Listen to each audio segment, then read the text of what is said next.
పవన్ కళ్యాణ్ గారు,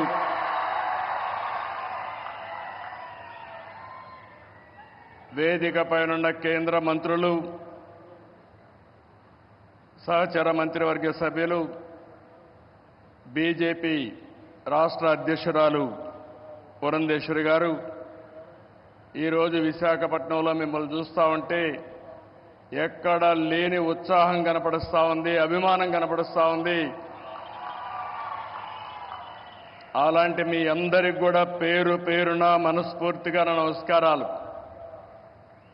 ఇప్పుడే మన ప్రియతమ నేత నరేంద్ర మోడీ గారు రోడ్ షో చేశారు.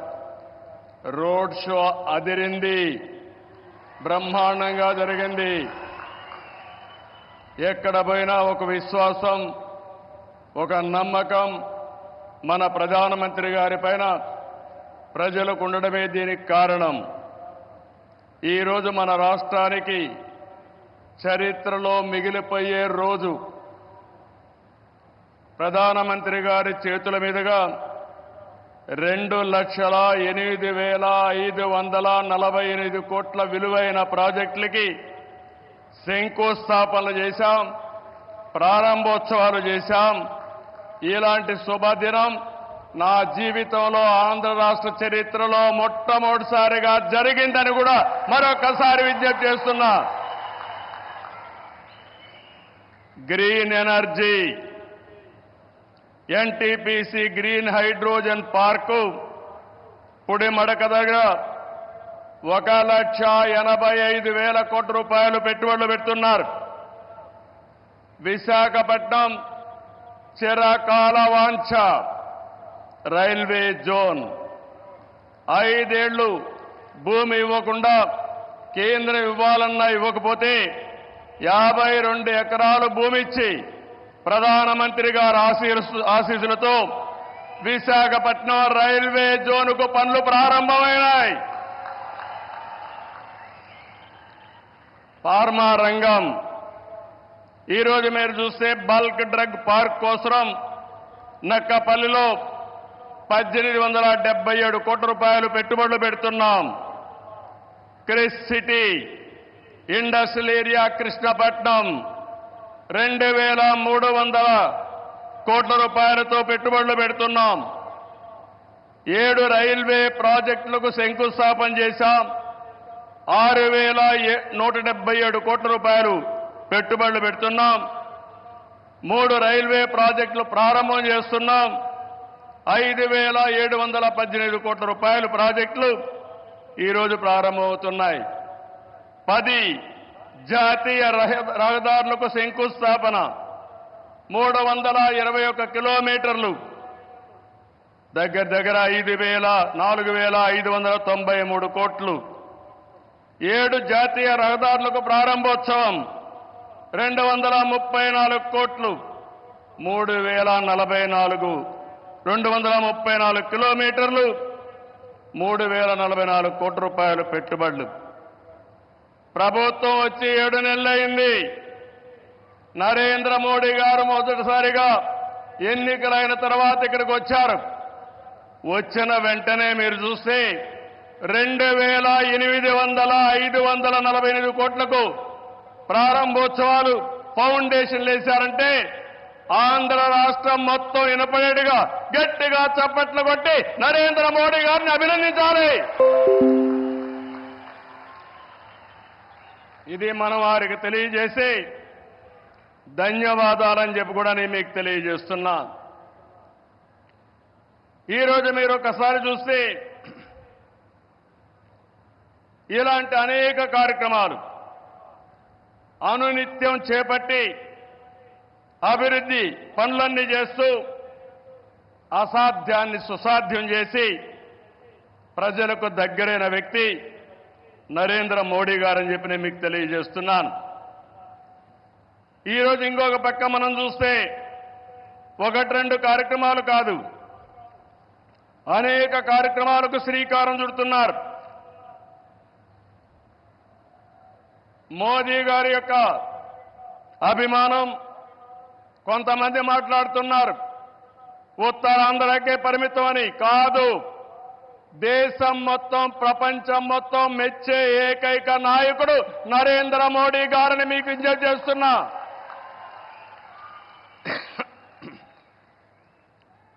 మొన్న ఎన్నికల్లో చూశారు, ఎన్డీఏ కూటమి మన రాష్ట్రంలో నరేంద్ర మోడీ గారు, మన మిత్రుడు పవన్ కళ్యాణ్ గారు, నేను కలిశాం. రాష్ట్ర చరిత్రలో 40 సంవత్సరాలుగా రాజకీయాల్లో ఉన్నాను. ఎప్పుడు కూడా ఇంత పెద్ద ఎత్తున గెలవలేదు. 93% స్ట్రైక్ రేట్, 57% ఓట్లేశారు. 175కు 164 సీట్లు గెలిచాం. 25కు 21 పార్లమెంటు గెలిచాం.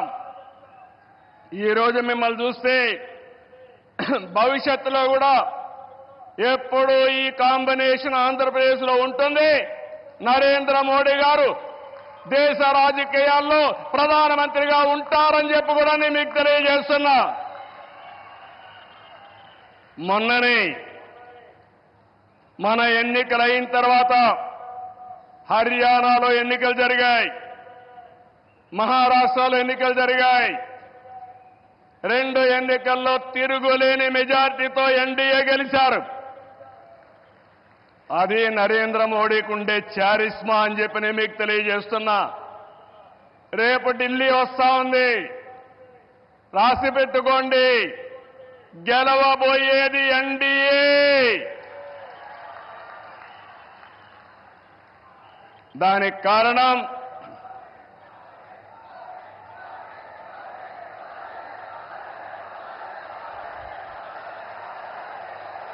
గుడ్, దేశం కోసం పనిచేస్తే ప్రజలందరూ ఆయనతో ఉంటారు. This where I'm appealing sir, they are all with you.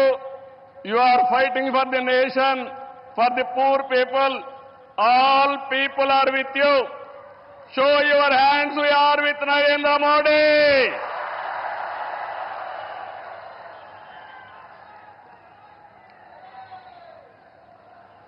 ఈ రోజు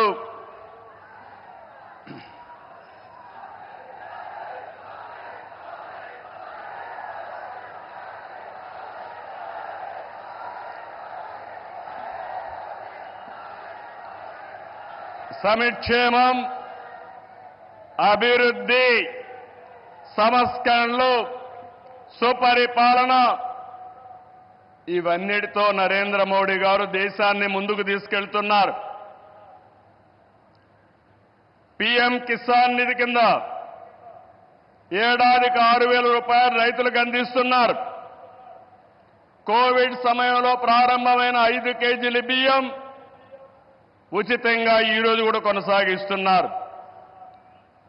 దేశాన్ని బలమైన ఆర్థిక శక్తిగా మార్చడానికి make in India, startup India, skill India, digital India, Gatishakti, Bharatmala వంటి ఉద్యమ కార్యక్రమాలతో దేశాన్ని ముందుకు తీసుకెళ్తున్నారు. కరోనా సమయంలో సహాయం చేయడమే కాకుండా ఇప్పటికే మీరు చూస్తే కోట్లాది మంది ఇళ్లు లేని పేదలకు ఇళ్లు కట్టించారు.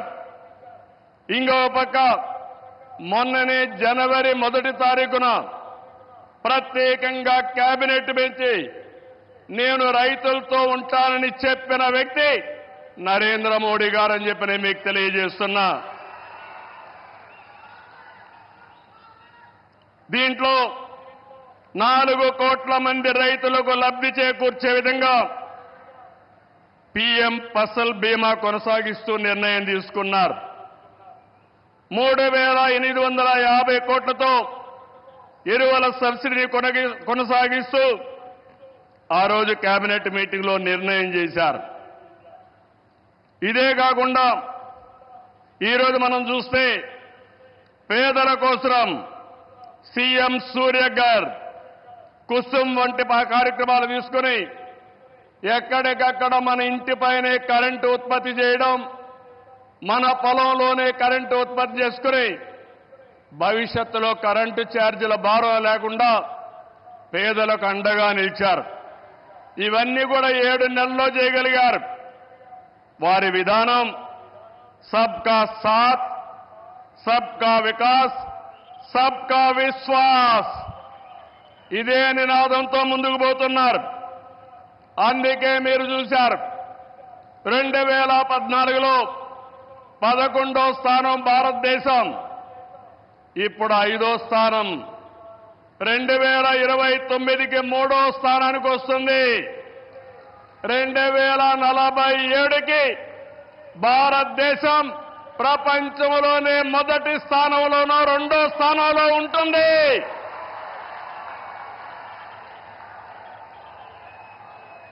ఇది ఏరే వాళ్ళకు సాధ్యం కాదు, ఒక్క నరేంద్ర మోడీ గారికే సాధ్యం. మన రాష్ట్రానికి వస్తే విభజన జరిగినప్పుడు ఆంధ్రప్రదేశ్కి న్యాయం జరగలేదని చెప్పి మొదటిసారి న్యాయం చేయమని చెప్పిన వ్యక్తి మన ప్రధాని నరేంద్ర మోడీ గారు. విభజన జరిగిన తర్వాత పోలవరం ప్రాజెక్టు కోసం ఇది పూర్తి కావాలంటే 7 మండలాలు ఆంధ్రప్రదేశ్కి ఇవ్వాలని 7 మండలాలు ఇచ్చిన తర్వాత పార్లమెంటు సమావేశాలు పెట్టించిన వ్యక్తి నరేంద్ర మోడీ గారని చెప్పి నేను మీకు తెలియజేస్తున్నా. 14-19లో ఆ రోజు చట్టంలో ఉండే అన్ని పనులు IIT, IIM, NEET, AIIMS, tribal university, central university 12 యూనివర్సిటీలు ప్రారంభించడమే కాకుండా పని పూర్తి చేసింది కేంద్ర ప్రభుత్వంలో నరేంద్ర మోడీ గారి ఆధ్వర్యంలో, నాయకత్వంలో చెప్పి కూడా నేను మీకు తెలియజేస్తున్నా. 2014-19 చాలా ఇబ్బందులు పడ్డాం, అనేక సమస్యలు వచ్చాయి. రాష్ట్రం వెంటిలేటర్ పైన పోయే పరిస్థితి వచ్చింది. కానీ కేంద్రం మనకు అండగా నిలిచింది. ఒక్కొక్క సమస్య పరిష్కారం చేసుకుంటూ, ఒక్కొక్క ఇటుక పేర్చుకుంటూ రాష్ట్ర పునర్నిర్మాణం కోసం ముందుకు పోతున్నాం. పింఛన్లు ఇచ్చాం, అన్నా క్యాంటీన్లు పెట్టాం, దీపం 2 కింద ఆడబిడ్డలకి వంట గ్యాస్ సిలిండర్లు ఇచ్చాం, మెగా డిఎస్సికి తొందరలోనే ఇంటర్వ్యూలు పిలిచే పరిస్థితికి వచ్చాం. ఇవి చేయడమే కాకుండా ఇంకో పక్కన మీరు చూస్తే సూపర్ 6 ఏవైతే చెప్పామో ఆ సూపర్ 6 అన్ని కూడా పూర్తి చేసే బాధ్యత ఎన్డీఏ తీసుకుంటామని మరొక్కసారి విశాఖపట్నంలో మీ అందరికీ హామీ ఇస్తున్నా. కష్టాలున్నాయి, సమస్యలున్నాయి, అధిగమిస్తాం, ముందుకెళ్తాం. ఒక పక్క అభివృద్ధి, ఇంకో పక్క సంక్షేమం, 2 కూడా సుపరిపాలనతో ముందుకు తీసుకుపోతామని చెప్పి కూడా నేను మీకు తెలియజేస్తున్నా. రాష్ట్రంలో పెట్టుబడులు ఊపందుకున్నాయి. అటు కేంద్రంతో సమన్వయంతో మన బ్రాండ్ కూడా పెంచుకుంటూ మనం ముందుకు పోయే పరిస్థితికి వచ్చాం. దేశానికి ముంబై ఏ విధంగా ఆర్థిక రాజధానిగా ఉందో మన రాష్ట్రానికి విశాఖపట్నం ఆర్థిక రాజధానిని మరొక్కసారి ఈ సభలో మీ అందరికీ విజ్ఞప్తి చేస్తున్నాను.